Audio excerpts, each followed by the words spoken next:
December in Lincoln city centre is always busy as people come from miles around to do their Christmas shopping, but a group of people are often overlooked. Although some may associate buskers with beggars and look down on them, most know nothing about these performers who provide an unnoticed soundtrack to our shopping experience. I want to know what motivates these performers to stand out in all sorts of weather just to earn a few quid from people that know nothing about them. Phil, nice to meet you. And you. Thank you for doing this interview. My pleasure. I went to talk to Phil Gray, a well-known busker around Lincoln who can often be seen playing up and down the high street. What sort of got you into busking? When I was a student, I got involved with one or two groups or musical ventures. I started learning to play the guitar when I was about 14, started to teach myself actually, and got interested in songwriting, I suppose, mainly because of the Dylan influence. And so, kind of a couple of years ago, I thought, well, I've got to do this, something I really wanted to do. And that's really what inspired me to go ahead. So when you busk, do you busk like for money, like in particular, or do you just come out with like, oh, I just want to, sing songs? I think that if you don't enjoy singing songs and entertaining the public in that way, then you're not going to get very much money. Yeah. I do like the financial reward. In fact, I'm able, if I perform well, to earn enough money to sort of. So you do make quite a bit of money busking. You can make you can make a fair amount of money. It's not the kind of income that I would make as a teacher or anything, but it's work that I enjoy. Have there only been any consequences to you busking in Lincoln? Like, have there been any problems, like either with like people or police, or even people who recognise you in the street? I have had trouble from one or two kind of passers-by, and it's no secret because it actually ended up in the local paper that my hat was stolen. Hat's stolen, yeah. And they caught the guy that did it, and he got 7 weeks in prison for it. But that's not really what I wanted. But to be honest, in the main, my experience here on the street has been very positive. Speaking with Phil gave me a really positive outlook on busking. But I bumped into Andy, who has taken the leap and turned busking into a career.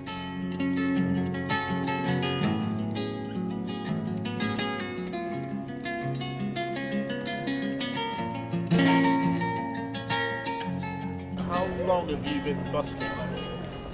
Full time I've been doing it for about 2.5 years now, but I've been doing it on and off since I was about 18, I suppose, was the first time I had to go. Does that mean that like you use the money you get off busking do you live off it, or do you have another job? Or? No, I don't only busk, I do a few gigs here and there as well, but I'd say probably at the moment at least 90% of the money I make is just from playing on the street. We saw earlier a guy came and gave you like a £5 note. Yeah. Does that happen a lot? Or It doesn't happen that often. Money, It doesn't happen that often, no. Is it hard living on that, like the money that you get from busking, or would you say it's easily affordable, or would you say that it's quite difficult to live off that?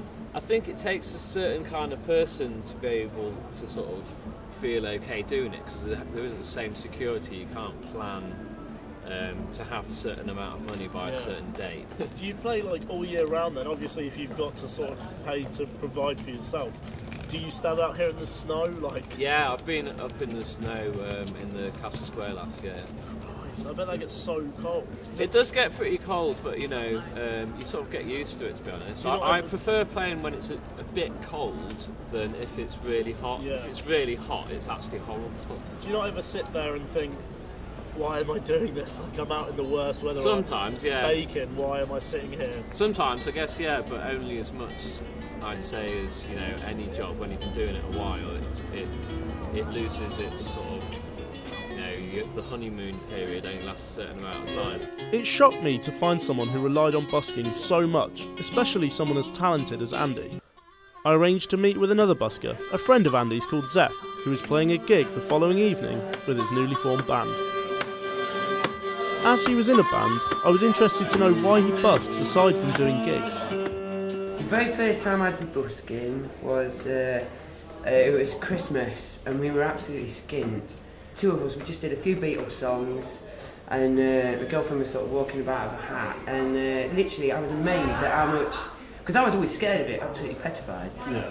But you don't realise that as soon as you go out there and do it, people are more scared of you. I think they're more scared of the fact that they don't want you to pull them out. They don't want you to ask them for money. Because my girlfriend sort of was just like shoving hats, underneath people's feet. And we made about, I think it was like 120 quid in 2 hours, and we thought it was amazing. And then when you really realise what the full ethics behind busking and what it should really be about, probably felt quite guilty about that afterwards. Have you had any bad experiences busking? We did get told off once. I remember, God, it probably wasn't long after we did that Christmas busking actually. Somebody came up to us and said, how dare you be busking? We were really ranting at us for it. And we didn't even we didn't have a lot of teeth, that's probably the problem. But like, we really couldn't understand what he was ranting at. And we in the end we got it out of him that we were busking near somebody who was begging. You shouldn't do that. Well, it might be a spoonful of coffee, might be a spoonful of tea. Yeah, a little spoon of your precious love, it's good enough for me. Let's put it this way: if I was homeless and I was sat on the street, obviously, hopefully, I would have the opportunity of being able to play, and I would have my guitar. Hopefully, but let's say that I've got nothing. If I could even possibly get hold of a book, I would read a book out. And then that way, it is busking. You can look at it from many angles, can't you, really, Would you say that busking gives you a better sort of income than being in a band and playing gigs does? Oh, yeah. So why not busk all the time instead of... Good point. Instead of just do band? If you go out and pretend to be somebody else, you can be paid a fortune. You go out and do what you want to do and be yourself creatively, you don't get anything. No. You very rarely get anything. But I do busking because I work 2 days a week, and I literally will play most of the day. On my days off, I will sit and play guitar all day. And I started to think to myself, well, I may as well go and sit and play guitar to myself on the street. And if I get, even after 5 hours, if I get 2 quid, well, it's still £2. It doesn't matter. I could sit at home on my own, behind closed doors, playing away. But whereas if I go and do it on the street, you get people come and talk to you, and they will say, oh, that sounds great, I really enjoyed that, or what was that you were playing? You get an opinion. So you do it more for the inspiration, Absolutely. as well as just for the satisfaction of going out and Yeah. playing for people. Yeah. Some of you women crying about it. Everybody's fighting for the spoonful. Oh, that spoonful. I no longer see buskers as people asking for money, but as performers who have their own story to tell. From Phil and Zeph, who simply play to entertain strangers, thriving off the satisfaction of people enjoying their music, to Andy, an incredibly skilled musician who uses his talents to survive. It amazes me the courage and determination these performers have to stand out in all sorts of weather just to try and add something to the lives of strangers.